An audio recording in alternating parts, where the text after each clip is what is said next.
Good morning बच्चों। BA second year economics के paper भारतीय आर्थिक चिंतन में आज हम विनोबा भावे के आर्थिक विचार पढ़ेंगे। सबसे पहले हम विनोबा भावे के रूप में जानकारी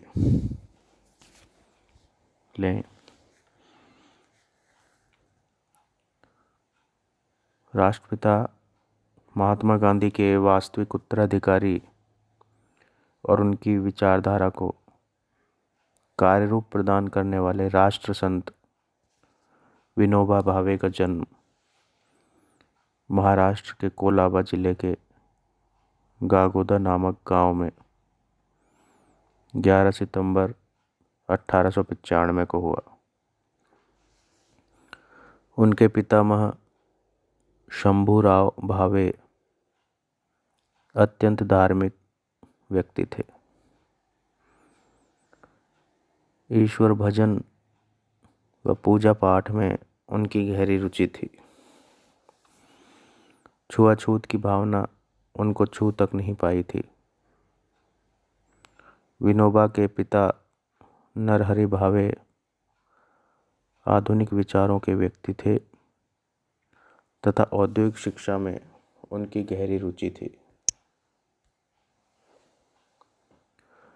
विनोबा पर सर्वाधिक प्रभाव उनकी माताजी का पड़ा, जो कि धर्मपरायण भारतीय नारी थी।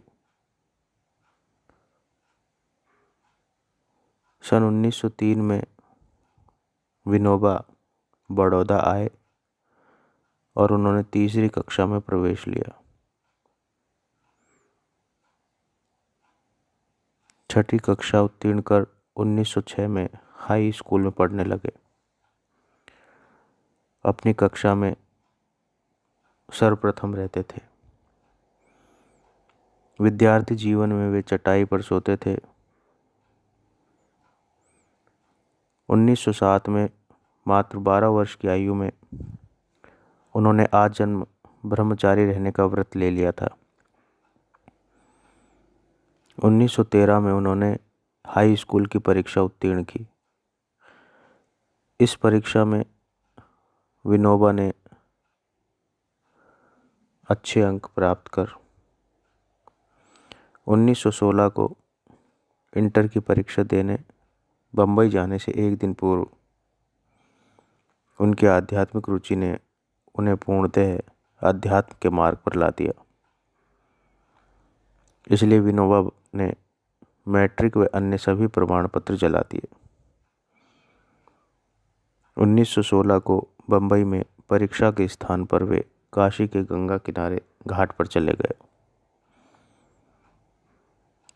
1916 को काशी हिंदू विश्वविद्यालय के उद्घाटन के अवसर के समय गांधी जी के भाषण से विनोबा बहुत अधिक प्रभावित हुए। विनोबा ने गांधी जी से पत्र व्यवहार किया। 1916 को गांधी जी के निमंत्रण पर साबरमती आश्रम में प्रवेश किया।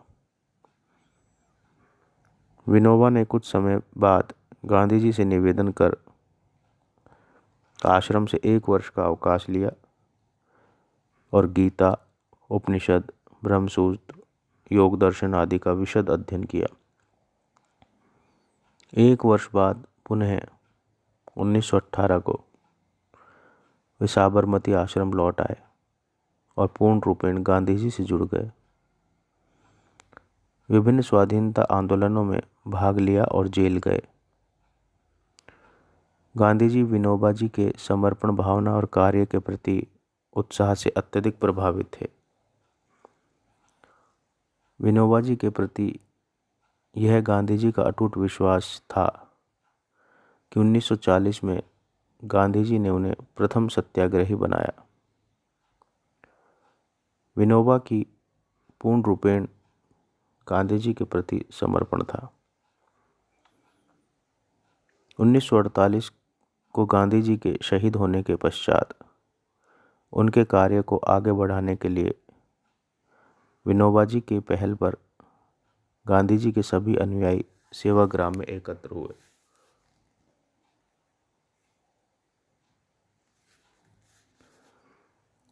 उन्नीस सौ 30 को इस सम्मेलन में सर्व सेवा संघ का गठन हुआ तथा गांधी जी के सर्वोदय कार्यक्रम को रचनात्मक और कार्यात्मक स्वरूप प्रदान करने का निर्णय लिया गया।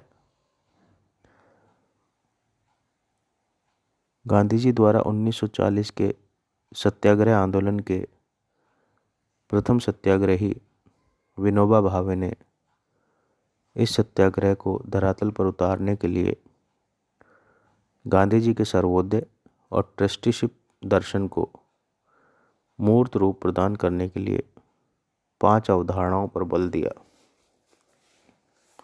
पहला, भूमिदान। दूसरा, ग्रामदान। तीसरा, संपत्ति दान। चौथा, बुद्धि दान। और 5वां, जीवन दान। भूदान विनोबा जी की मौलिक देन है।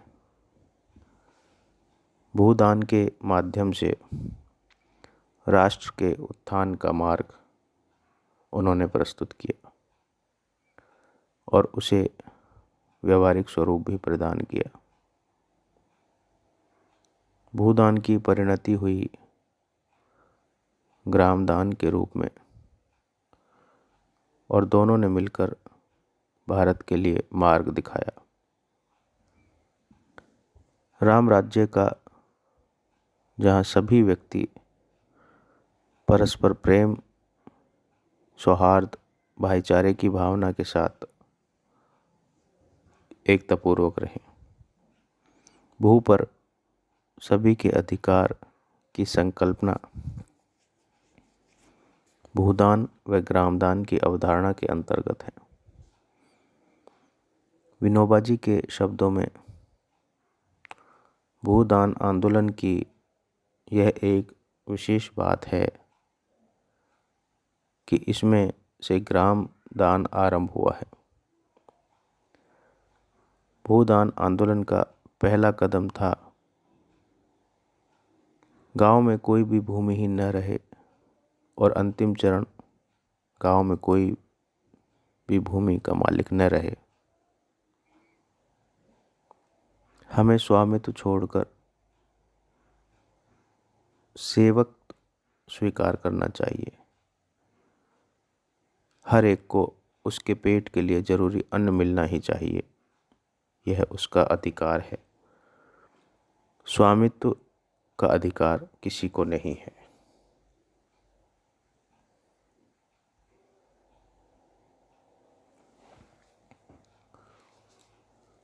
भूदान के संदर्भ में स्पष्ट करते हैं कि भूदान 2 शब्दों से मिलकर बना है। भू अर्थात भूमि। भूमि से यहाँ आशय वस्तुतः कृषि भूमि से है।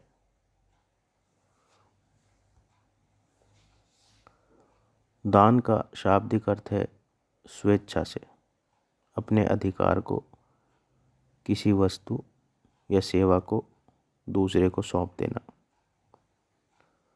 दान एक स्वैच्छिक प्रक्रिया है जो कि किसी दबाव या कानूनी व्यवस्था के अंतर्गत नहीं किया जाता। इस प्रकार भूदान का आशय है स्वेच्छा से भूमि का दान। जब कोई व्यक्ति स्वेच्छा से अपनी आवश्यकता के अतिरिक्त भूमि का दान करे या कोई भूमिपति अपनी अल्प भूमि में से भी एक हिस्सा भूमिहीनों को दान करे तो वह विनोबा जी के अनुसार भूदान है। यहाँ उल्लेखनीय है कि विनोबा जी ने पहले भूदान यज्ञ का प्रारंभ नहीं किया, बल्कि पहले उन्हें भूमि दान में प्राप्त हुई, फिर उन्होंने उस भूदान यज्ञ का प्रारंभ किया। 7 मार्च 1951 को विनोबा जी ने शिवरामपल्ली आंध्र प्रदेश सर्वोदय सम्मेलन के लिए सेवाग्राम से पदयात्रा आरंभ की। 7 अप्रैल से 14 अप्रैल 1951 तक आयोजित इस सर्वोदय सम्मेलन के अंतिम दिन विनोबा जी ने तेलंगाना जाने का अपना इरादा प्रकट किया। तेलंगाना की स्थिति उस समय अति विकट थी। यहाँ एक और साम्यवादियों ने तो दूसरी तरफ सेना ने असुरक्षा की जटिल स्थिति पैदा कर दी थी। वे वापस वर्धा लौटने से पहले स्वयं वस्तु स्थिति को समझना चाहते थे। 15 अप्रैल 1951 को विनोबा जी ने इस शांति यात्रा पर पैदल ही प्रस्थान किया। अपनी इस पद यात्रा में सुरक्षा की दृष्टि से पुलिस या सेना की मदद लेने से इनकार कर दिया। स्वतंत्र भारत के सर्वोदय आंदोलन के इतिहास में यह यात्रा अति महत्वपूर्ण सिद्ध हुई। पद यात्रा के तीसरे दिन नलगोंडा जिले के गांव पोचमपल्ली पहुंचे, जो कि साम्यवादी गतिविधियों का प्रमुख केंद्र था। पोचमपल्ली की जनसंख्या 3000 थी। यह पोचमपल्ली गांव ही है जहां से विनोबा जी का भूदान यज्ञ प्रारंभ हुआ। विनोबा जी के साथ श्री मन्नारायण जी पत्नी भी साथ थी। उन्होंने जो मर्मस्पर्शी विवरण पोचमपल्ली के घटनाक्रम का दिया, उसे श्री मन्नारायण ने अपनी पुस्तक ऋषि विनोबा में प्रस्तुत किया है।